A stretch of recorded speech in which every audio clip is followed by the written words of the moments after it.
Tradition here in my family to gather at my Aunt Evelyn's house.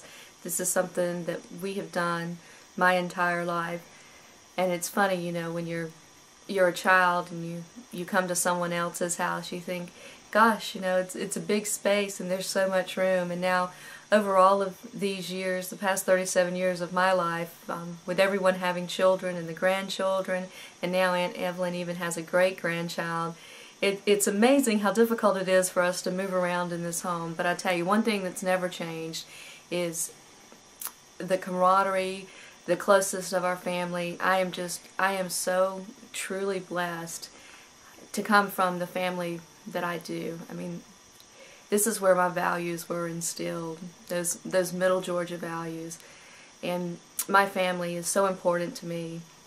And it's just, you know, I look back at all those years and the time that I spent here with my mom and my dad and playing in the yard and playing in the floor with the toys. And like I said, now when I look around and I look at all the people that's in the house, it's like we can barely move, but you know what, we have a great time, and it's just a tradition that I hold very, very sacred.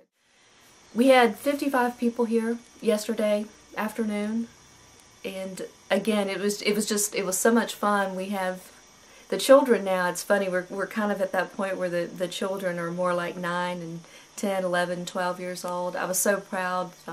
One of my cousins actually is just finishing up basic training. He's in the Navy. It was great to have him at home with us yesterday.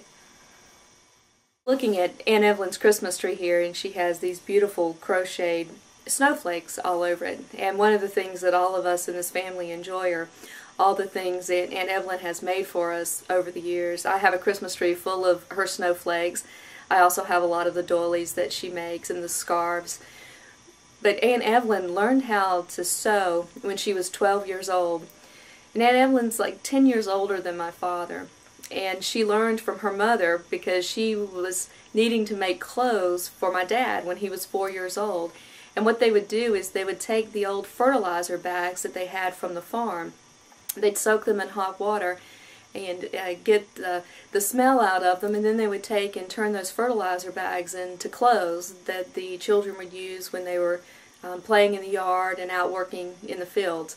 They also would take some of the old mill bags that they had from flour, and they would do the same thing with those, and those were a little bit softer, and so they would use those sometimes for the shirts. I am Maria Sheffield, and I approve this message.